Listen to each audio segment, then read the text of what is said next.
We'd all like the internet to be a better place for kids and adults alike. But in the name of online safety, governments around the world are racing to impose a dangerous new system of control. Following Australia's lead, California is now looking to ban anyone under 16 from accessing social media.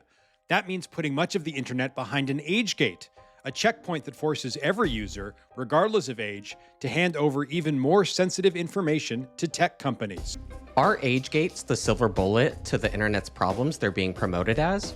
Or are we being sold a bill of goods? I'm Hudson Hongo. And I'm Christian Romero. This is Effector from the Electronic Frontier Foundation. Later, Christian will be giving a quiz to test just how much we all know about our digital rights. We'll also let you know about some of the upcoming opportunities to connect with EFF. But first, we'll be talking about the social media bans that are setting dangerous new precedents for online censorship and may be coming soon to a place near you. So, Christian, today we're talking about social media bans, which are spreading just remarkably fast around the world.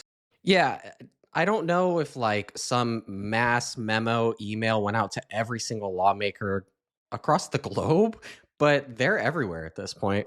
And I think one of the things I really want to drive home first about these bans, which are generally say something like, oh, people under this age aren't able to access these sorts of platforms, is that these are not proposals that just affect young users. Yeah, I mean, inherently to, age gate the internet, you need to check the IDs of literally everyone that's going online. Yeah, right.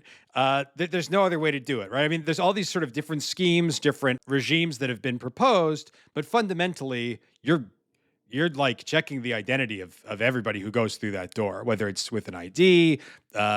Age inference is one thing that a lot of platforms are talking about, where they just like look at your previous activity to try to figure out whether they think you're of age. Face scans, which I really don't like that one. Yeah, they're all varying degrees of creepy. Like when I try to think of which one I think is worse, I can be convinced of the other. Like tracking what my browser history looks like or the things I've done online to guess if I'm of age, or like Discord was doing a thing like depending on what chats you're already involved in, will decide if you need an age check. It's insane. I mean, so it sounds pretty simple, right? You want to keep kids from looking at some type of thing online. And so you're going to check everybody's identity. As you may expect, there's an unbelievable number of problems that flow downstream from this crucial kind of regime. Impacts on speech, on privacy, security, anonymity for both kids and adults. To dive deeper into all of these issues, I talked to our colleague, Molly Buckley, who's a legislative analyst at EFF. Let's listen in on that conversation. Well, hi, Molly. Thanks for making the time to chat. Hey, Hudson. Thanks for having me. Of course. So, I wanted to talk to you today about social media bans and one proposal in particular, California's AB 1709. What would AB 1709 do? AB 1709 proposes a total social media ban for California youth who are under 16. And in order to pull that off, that requires age verification of all users in order to figure out which users are under 16 and therefore would be banned from social media platforms under this law. It also props up a somewhat shady new bureaucracy called the E-Safety Commission, E-Safety Advisory Commission, which would appoint an unknown number of people to do to sort of take a look at how the regulation is happening and propose new regulations as they determine would be needed down the line. Okay. Sounds like a lot. Before we get into this proposal's flaws and the flaws of social media bans in general, I did want to talk a little bit about the problem it's supposed to address. Do you think there has been a failure of governance with social media? I think that there are a lot of things that government could do to make social media function better for all users. And that includes giving us all more privacy settings to choose from, more options for how the content that other users are posting appears to us. For example, like what algorithm we want to use. Do we want it to be linear in order of time, or do we want something like Facebook to be recommending content based on, stuff I've liked in the past? I also think that we could do a lot to limit the amount of data that is collected and then sold, used to target ads, shared with data brokers and any number of other actors, including even law enforcement. So there are a lot of ways that we could rein in social media. I do not think that banning youth from the platforms entirely and asking all users to hand over their super sensitive, super valuable data to these tech companies is going to solve a lot of our problems with social media. I do have to say, I understand the at least stated motive here a little bit. Social media can be a bad, sometimes very bad experience. It feels like something needs to be done to rein in these platforms. And I did want to ask, like you were saying, the right way to address these harms. It sounds like privacy would be a great start. Privacy is indeed a wonderful start to reining in all of the harms of social media, and I'm with you there. I think that even adults, we experience this like feeling of not exactly knowing what data they're collecting and not feeling like we're in control of our experiences online. And I think that the same is true for youth. So I understand the desire to address this problem and to fix it. But yeah, I think to the extent that social media is harmful, it's not harmful in the same ways to all people, right? So like one person might be spending too much time, one person might be exposed to different types of content that they don't want to be exposed to. And there's different solutions for all of these problems. So again, just like slapping a sort of one size fits all so-called solution, silver bullet on the myriad of problems of social media is inadequate and extremely burdensome and harmful to a lot of users' rights who do actually reap benefits from social media. So, like you said, right, we're not getting sort of proposals that address these various specific harms, like the privacy harms we talked about. It seems the policies that are really gaining traction are various forms of censorship. We're seeing all kinds of different proposals around the world. What are the impacts on free speech of social media bans like AB 1709? There's so many impacts on free speech. In the US, we have the First Amendment. And so social media bans are just blatantly unconstitutional on their face.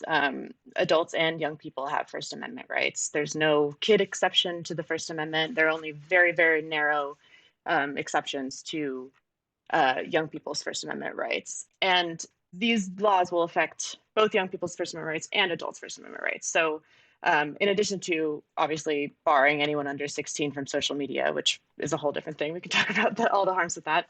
But just from the get-go, in order to figure out which users are under 16, platforms will be required to enable some sort of age verification. And that means whether it happens at the platform level or at the device level, OS level, it could happen at sort of at any point of the user experience. But users will be required to submit identifying information, which includes a government ID. It could include a biometric check of some sort, like a picture of your face or a video of you turning your head or something like that. Or it could include collecting things like your mortgage documents or credit report. All of these things, the sort of through line between all of the types of identity verifying information is that they are extremely, extremely sensitive. They're really difficult to change. It's really tough to change your face. It's really tough to change your birth date. It's hard to change your home address if these things get leaked or stolen. And the fact that they actually do correspond not to an online sort of persona, but to your actual human identity in real life means that they are super, super valuable to not only tech companies who are selling them and trading in these forms of data, but also to bad actors like identity thieves and hackers and people who want to set up phishing attacks now looking for this types of data. So we're creating, by implementing age verification at this scale on all social media platforms, we are creating honeypots basically for like bad actors to access troves of our most sensitive and valuable data. And that's played out over time. We've seen already as sort of across the world, different platforms are dabbling, whether by mandate or voluntarily, with trying to figure out some way to verify users' ages. We've already seen several platforms, third-party age verification vendors get breached or found identifying data like pictures of government IDs online and like forums like 4chan and stuff like that. So we've already seen the harms of this play out from a privacy perspective. So that's one big harm, is sort of the what we're asking adults to pass over, because it not only chills speech if some adults are going to opt not to pass that over and just stay off social media entirely, which is a reasonable choice, but it also will destroy our privacy. And sort of from a privacy perspective, it also flies in the face of existing norms online, where it's sort of like, how do you keep yourself safe? You do not give out your identity or your home address to strangers that you might encounter online. That's what we all grew up learning. um, these laws change all that. They flip it on its head and they say, this is actually how we're going to keep people safe. We're going to ask them to give more of their data over to tech companies. So, yeah, problematic from the get-go. Yeah, and I mean, as you pointed out, there's a pretty intimate interplay between these privacy and these speech harms, right? If using sort of basic services on the internet becomes an enormous privacy and security risk, we can easily suspect that that's going to impact people's willingness to speak out on these platforms as well. Yeah, absolutely. I mean, one example that I think is not spoken about nearly enough is we're worried about youth, and all these bills are aimed at youth. But think about like older people, like some of the people, Facebook. I'll speak about, let's say, like a grandparent of mine who is mainly connected to their community via social media platforms.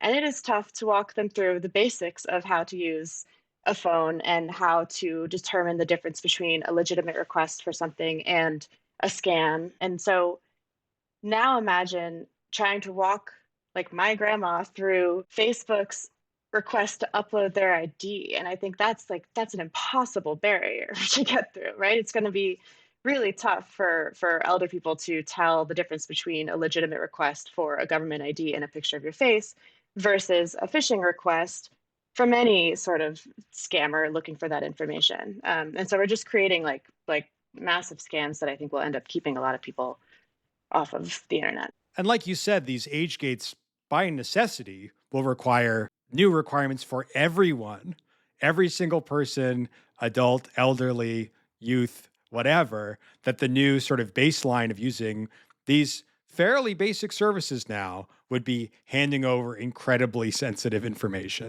Right. Exactly. Yeah. And so, that means that all California adults who do have a lawful right to access this information online will be required to hand over their information to various services and companies. And we also haven't talked about the fact that like the tech that they're using is not at all up to the task. It is not. There's experts have said all over the map that there is no tech that is 100% accurate and guarantees 100% coverage of the population, which means that out of necessity, there will be users at the margins who have actually tried to submit to age verification and are not granted access, and so therefore are barred from their lawful right to access social media, which is, as the Supreme Court has said many times, the modern public square. It is where the majority of our sort of community building and political thought and just discourse takes place these days. So the fact that this tech is not up to the task is particularly discriminatory and disproportionately harmful to already marginalized communities, like people who, maybe gender nonconforming or disabled, whose like faces don't always match the sort of types of faces that these platforms are trained on. Same problem with users of color. We're going to see massive amounts of adults kept out, even when they do submit, just because the technology is not up to the task. So we have a system.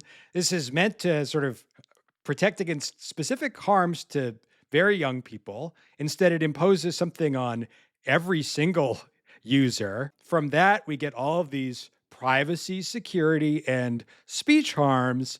And that's before we even consider whether these systems will work as intended, right? Yeah, 100%. Yeah, the big elephant in the room we have not discussed is the actual effects on youth. Is what's going to happen when we ban all people under 16 from accessing social media. It's misguided because a lot of the science that these types of proposals and we hear lawmakers relying on is actually incredibly mixed and reveals the major studies that have happened recently reveal a lot more nuance than lawmakers are often assuming when, like we've seen in hearings about these bills. There's sort of a massive assumption, it's kind of a moral panic that like social media is causing all types of really horrible, devastating harm.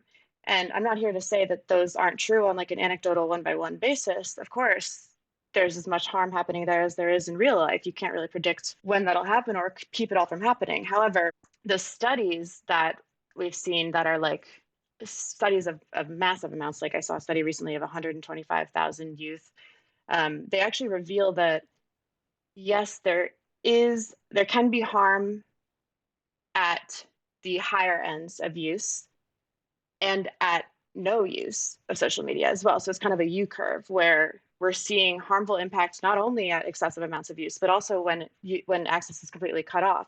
And it's moderate use that is actually the most healthy and beneficial for young people, and especially for teenagers. That allows them access to their community, that allows them to begin expressing themselves creatively, digesting where they stand politically, exploring their identity, whether that be LGBTQ status or exploring their gender or exploring their sort of cultural background. And so, yeah, the science is mixed. It's often based as a sort of deeper agenda for lawmakers to exert control over what young people are allowed to see in general. So it doesn't end there. You'd mentioned moral panic, which I think is interesting because what I mean, I'm almost 40 years old. I've throughout my life seen now many instances where there was like a deep discomfort with the First Amendment rights of children and young people. And it feels like, I don't know, that we forgot about all of those, that this seems like really the same, right? Like what books children are allowed to read, what movies they're allowed to watch.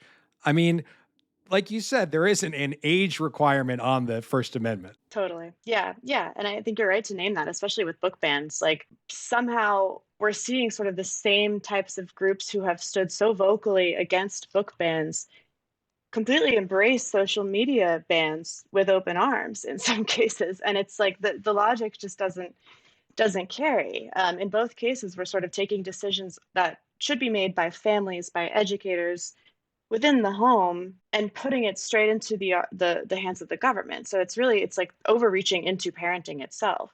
And yeah, I think the analog to book bans is a good one. I think another one that's sort of a pet peeve of mine is that I often hear the social media ban and sort of censorship regimes entailed in it compared to the movie industry's ratings for like, PG-13, rated R, whatever. And I just want to take a second to address that because it's an absolute misconception that that is by government mandate. In fact, the movie industry found that it was in its own interest and voluntarily decided to create these ratings in response to sort of public discourse about what was appropriate for teens and how they would regulate it.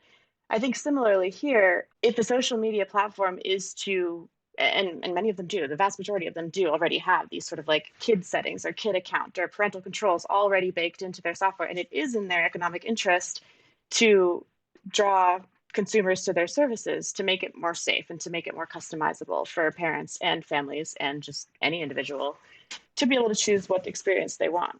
It is not something that we should put in the government's hands because it's sort of a slippery slope of censorship. Once we give them the power to determine what types of content we're looking at, we sort of start losing really important foundational First Amendment rights. Yeah. I mean, this is a bit of just personal editorializing. I think the difference is that in this case, people recognize this enormous power that the tech giants and social media platforms seem to be exerting. And even those who would maybe object to a book ban feel like, oh, now we have a silver bullet to deal with this sort of looming problem that we can all kind of feel almost every day. So to address that, if one is trying to like put a check on big tech platforms, will a social media ban do that? I would argue no. I do not think that a social media ban does that. I think it is totally a popular misconception. We hear these bans propped up and supported by people who just want some solution to hold big tech accountable, as you've said, for various harms or various immense amount of power that these huge companies have in today's world, not even just in this country, and in just setting the norms for the internet. I think that's an absolutely valid desire. We all want to figure out how to hold big tech companies accountable. It is a misconception that these types of laws, whether the social media bans or any sort of law that requires platforms to implement age verification in order to perform something with regard to minor users, it's a misconception that these are the solution to holding big tech accountable. Because in fact, in places where we have seen bans and age verification mandates go into place, what we're actually seeing is that the big platforms can afford to take the huge risks to figure out exactly how these super vague, problematically vague laws apply to them, to wade through the mess of creating these systems and implementing them and leaving users out at the margins and all of that. Platforms can afford the steep punitive fees associated with them under these laws. And they also can afford to build these super expensive systems or contract with third-party companies who are charging a whole lot to collect this extremely sensitive data from platforms' users. So big tech platforms are going to be fine. In fact, some of them have even advocated for various versions of these at state and federal levels. However, what we've seen abroad really is that it's the smaller platforms who can't cut it, who can't afford to take the risk, who have no idea where to begin building an age verification system for like a bike fixing hobbyist forum, right? If it's a single purpose forum on a smaller scale, these platforms cannot afford the cost of either being found to not be in compliance with these laws or to build the systems that are required to comply with them. And so as a result, those platforms shutter. And all of the users that were previously going to an independent, bike hobbyist forum, or there was like a hamster forum in the UK that I saw when the OSA passed. They're actually shutting down and they're saying, we can't afford to comply. We want the conversation to continue. So join this Facebook group, or we'll see you in our Instagram comments, or follow us on TikTok, or whatever it may be. They're actually passing all of those users who were previously helping these smaller platforms to thrive, passing them straight up to big tech. And that includes not only the users themselves, but also all of that valuable data that will now be collected in addition. So big tech benefits here. It is a misconception that these are the way to hold big tech accountable. If we do want to hold big tech accountable, we should be thinking more about things like comprehensive consumer data privacy law, interoperability laws, laws that increase competition, laws that allow users to, again, make their own choices about what data is collected and how that data is used, whether it's sold or not, whether it's used to target ads, whether it's used to target algorithmic recommendations. On the interoperability front, we want laws that allow users to take their own data from that platform. Like if I have all my data on Instagram and I decide, you know what, I'm done with Meta, I'm sick of them, I'm going elsewhere, interoperability requirements make it that much easier for me to then take all my data from Instagram and move on to a different platform that maybe I do believe in, that aligns with my morals and my values. And then I guess the final type of law I want to highlight, because we have seen this pass in some states, and there was a proposal in California that was even drafted by youth that is currently being considered. And these are digital literacy education mandates. And I think the California example is particularly strong. The law, I believe, is AB 2071. And it's a law that would just suggest curriculum items and require that digital literacy, including topics like how to keep yourself safe online, how to identify a scam, a sort of walkthrough of the different types of settings available to you so that you can more easily customize your experience, all that kind of stuff. That's what youth are telling us they want. They do not want a ban. They're going as far as to draft their own bills to say what we want is to know how we can manage this better. We want advice, we want education. And so I think those are really, really important to support as well. So I'm glad you mentioned some other jurisdictions. California is not the only place considering this kind of move, and other countries have in fact enacted similar social media bans. How have we seen those experiments play out?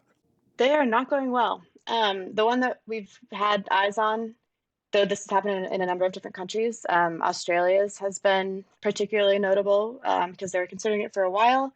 There was a lot of pushback. There were some studies done as to what the best way to implement this would be.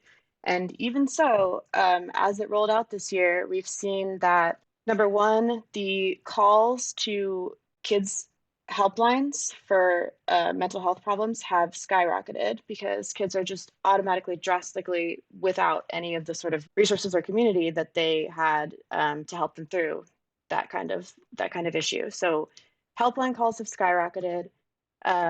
Many adults are being locked out of their accounts, just as we expected, because Again, the tech is extremely messy, and most of these mandates do not have a mechanism that requires platforms to have any sort of appeals process that reinstates access within some reasonable amount of time.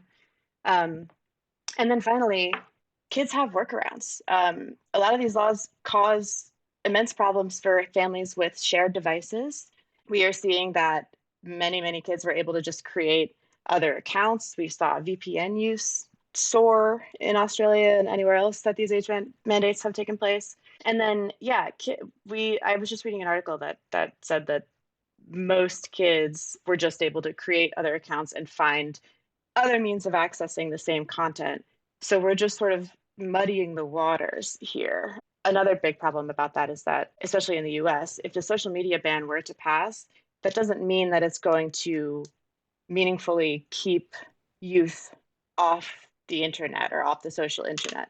What it does probably mean is that they will find ways to access platforms that are less regulated, that may be based abroad, that may not have the same sorts of like safeguards we have against, for example, like non-consensual sexual material or things like that. So yeah, teens are notoriously crafty, smart, wily. If they want access to some sort of content online, I have no doubts, and the sort of studies we've seen around the world have played out to confirm this, that they will find access to it. It just may not be because of all these barriers in place. It'll be sort of out of the spotlight and into the shadow ways of accessing content. And so that's not great. Okay, so we've mentioned quite a few different problems about these social media bans in practice, their impacts. But I did want to ask what makes California's AB 1709 particularly important. One of the big things is that it's California, and California is huge on tech. A lot of the major companies are based here. There's sort of a dynamic of like where California goes, so goes the country. And so this is a huge deal. It would affect millions of teenagers in California, as well as even more millions of adults. And it would cause a very damaging precedent to be set across not only the country, but the world. I think another thing to spotlight about it being California is that California is also a very solidly blue state. And so the fact that California is passing this, is looking to pass such a draconian censorship measure really spotlights the fact that this is a bipartisan issue. This is not just one party versus the other. This is like, especially in an election year, the idea that legislators could have their backs against the wall and get called not for child safety. It's a really tricky political issue that's tough for legislators to stay out of.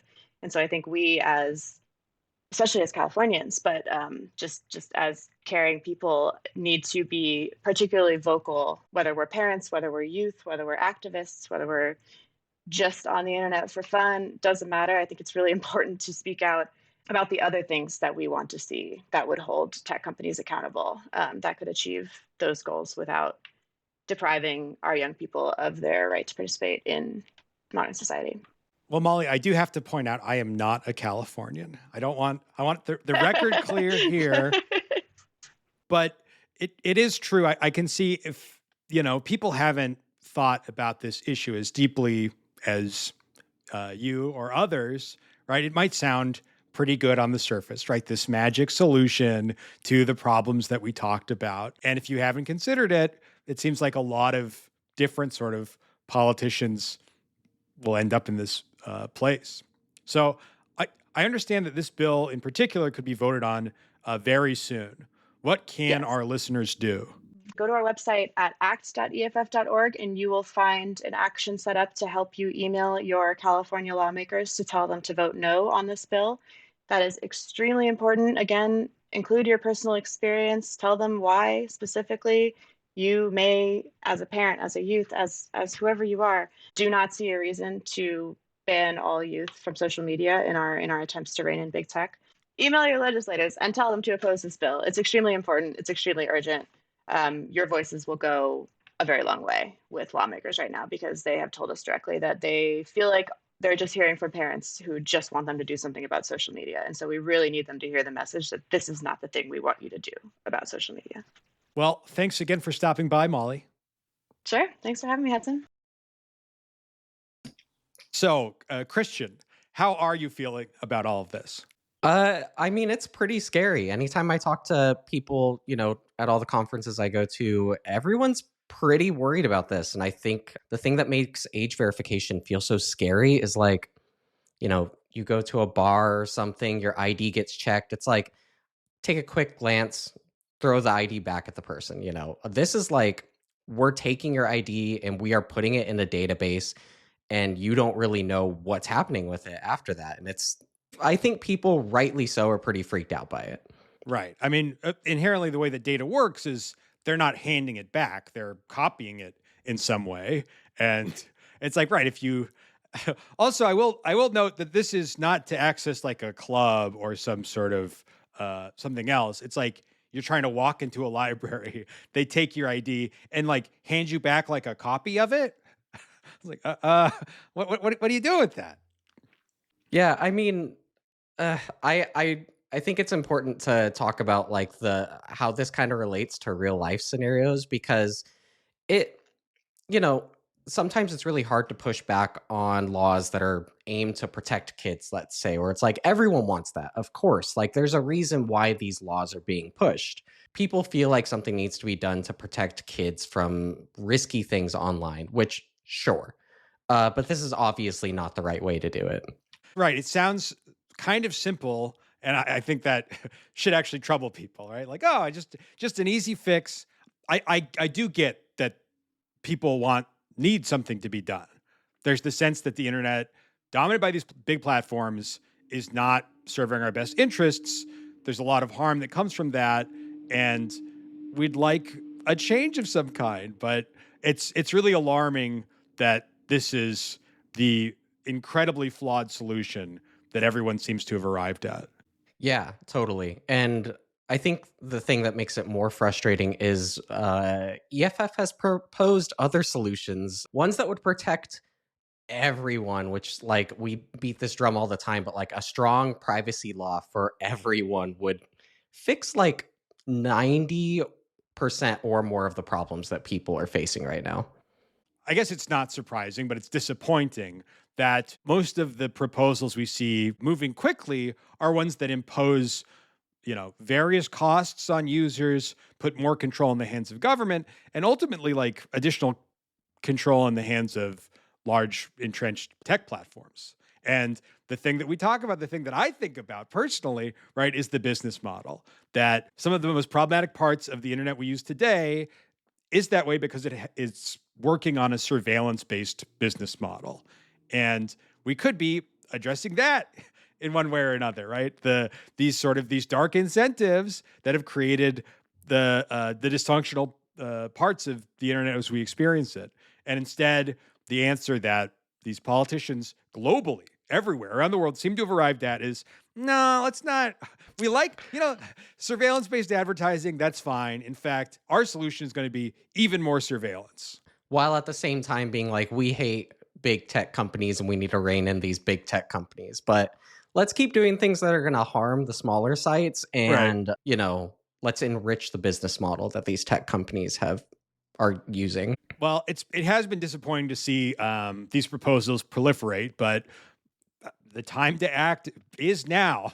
I think everybody should be very aware that this is the moment where hopefully some of these proposals can get stopped in their tracks. Yeah, I think if we beat some of the big ones like the ones in California, then hopefully that has an effect for the rest of the country and the world, that users don't want these things. I don't look forward to a future where these age gate mandates are imposed on all of us, and then we're like, this is horrible. This has addressed none of the problems we were hoping it to, and has made the world and the internet like less free. And I don't think we have to wait.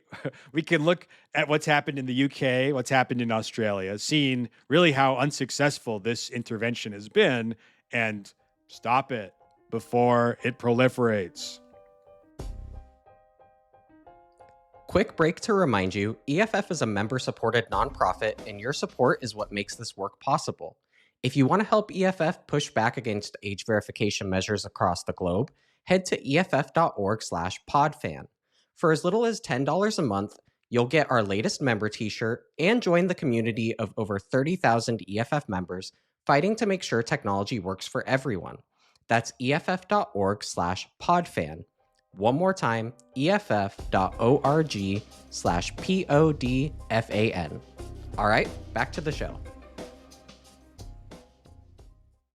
Okay, Christian, I understand you have another quiz for me. Yeah, I think my first time as Quizmaster last episode worked out really well, very educational. So I've got 6 more for you. 6? 6, yes. I think this one's going to be a little easier. I'm not going to Okay. lie. And I think it relates to a lot of the stuff that we've been talking about today with a few curveballs. So, all right, first up, what does a VPN stand for? VPN is Virtual Private Network. Yep, got it right. We've talked about VPNs a little bit. This is a tool most people have probably heard of, maybe even used. I think it's important to do a little bit of debunking on what these do because it is something that we see a lot of companies that are promoting VPNs tout big promises, and it's like that's not what a VPN does. They do not stop cyber criminals, malware, government surveillance, or online tracking. A lot of that is marketing. They're good at what they do, which is routing your network connection through a different network. So if you are trying to circumvent internet censorship, or you are at like your home office trying to connect to a corporate network, something like that, VPNs are great for, but they're not a silver bullet to protect you from literally everything on the internet. Right. There's a lot of different vectors of surveillance, right? Just what you're doing on the internet itself can reveal things, right? The websites you use can reveal things. But this is something that can be quite useful, wherein instead of, showing your internet traffic is coming from where you're located, it bounces it to, a second or, I'm not technical enough to expand on this, but to a different location. Yeah. Sorry to any of the EFF technologists listening who are just like bashing their heads against their desks. Like they're getting it wrong. I think we're right. All right. VPNs, good. 1 out of 1. Let's go to ALPR. What does that stand for? Oh, automated license plate reader. Easy peasy. Got that one. This is like super hot right now. Mostly, well, not mostly, but like the pretty infamous ALPR vendor, Flock Safety, has been in the news a lot lately. These license plate reader cameras can be mounted on police cars, street lights. They can be standalone. They automatically log the license plates of every car that they see driving by. And they don't sound too scary until you start thinking about, hey, there's a license plate on this corner of the street and the other corner of the street I'm driving past, and there's one next to where I work and one next to my house. And all of a sudden, there's a pretty detailed map of your life and where your car's been. Yeah, I think the really sort of insidious thing about the ALPRs is the network effect. Flock Safety, which you mentioned, they operate somewhere north of 80,000 cameras in the United States, and they're networked together. So any of the thousands of different agencies and organizations that operate these individual cameras can like search through all of them, can search through the entire network. Based on sharing settings. And that just creates this enormous, incredibly powerful surveillance tool that you frequently don't need a warrant to access. And that would, I don't know, to me, that would be the sort of bare minimum, one which does not stand. Yeah, totally. And we've even seen cases of this data sometimes illegally being shared with ICE, which should definitely raise some eyebrows for people. All right, moving on. What does DFR stand for? DFR? Yeah, it's another surveillance. I won't say specifically a surveillance tech, but it's like a surveillance program. Oh, drones as first responders?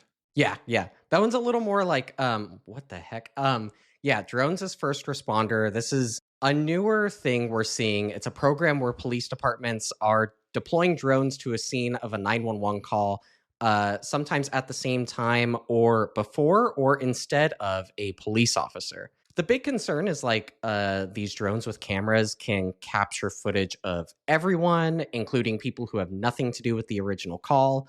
What's stopping one of these cameras from collecting information about like what's in your backyard, which, law enforcement officer previously wouldn't be able to see inside of. Also, a few years ago, we had to push back against Axon wanting to put like tasers on their drones, which another scary can of worms, but we push back on these programs. They're pretty spooky. Part of me feels like this is going to be the next kind of awakening moment for the public. We were talking about ALPR for many years, warning of dangers that came into fruition the last year or so, and public consciousness has come along with it.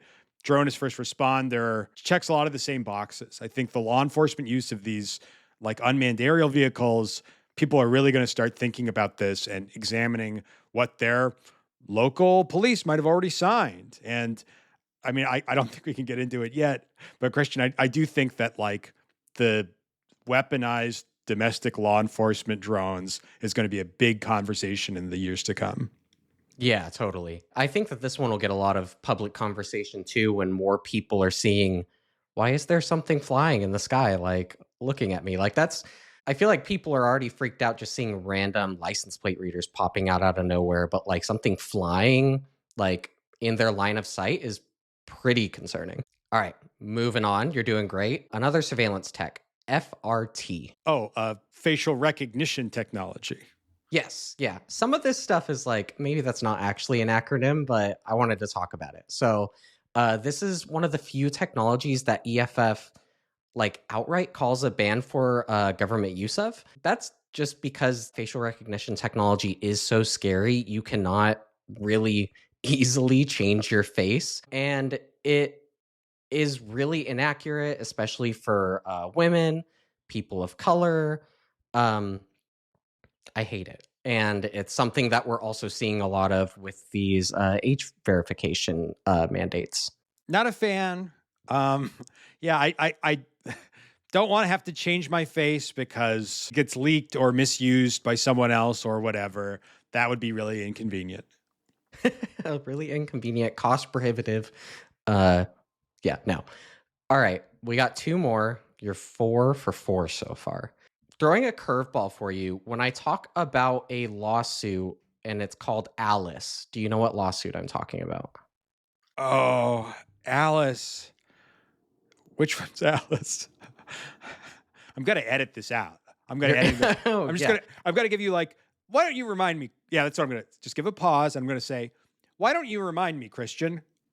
What is Alice? Yeah. Wait, no, I remembered. Okay. I remembered. Alice is about challenging bad patents. Yeah, you got it. Nailed it. How much editing is that going to be? Yeah, Alice is a landmark case in 2014. It was a huge win for bad patents. Before Alice, patent trolls were able to use vague like IRL patents and apply them to the internet and then shake down software developers and small businesses. Because of Alice, it's easier to challenge and invalidate these bad patents. It makes it to where an abstract idea implemented on a computer cannot be patentable. Right. As I recall, the issue before was that people were just patenting every single concept you could think of. Like, sending someone a message on the internet, sending somebody a message about a pizza on the internet. And each of these were sort of being granted unique statuses as patentable concepts. Yeah. And a lot of these patent trolls know that, their patent is invalid. It's not going to work, but, it's easier to settle these lawsuits. So they made a lot of money. So yay, Alice. We love Alice. All right. Last one. Another case. Bernstein. What is Bernstein? Bernstein is code as speech, right? Yep, you got it. Yeah. Bernstein is the landmark case from the 90s that EFF was involved with. It essentially means that software code is constitutionally protected free speech. My fun fact for this one is our current executive director, Cindy Cohen, was on the legal team for this case. And I do remember, I've seen these sorts of relics of that time, and it was the idea like, if code is not speech, right? It's like you could print a few lines of code on a t-shirt, and suddenly that becomes like dangerous information contraband. Am I 6 for 6, Christian? You nailed it. Yeah. 6 for 6, top tier, no prep work, no podcast editing. Did great.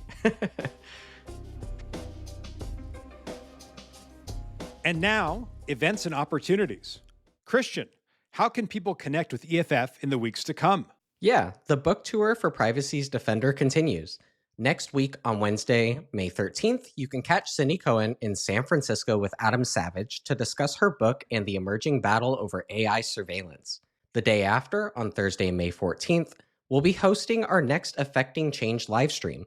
This time, Cory Doctorow joins the conversation on how to disenshittify the internet.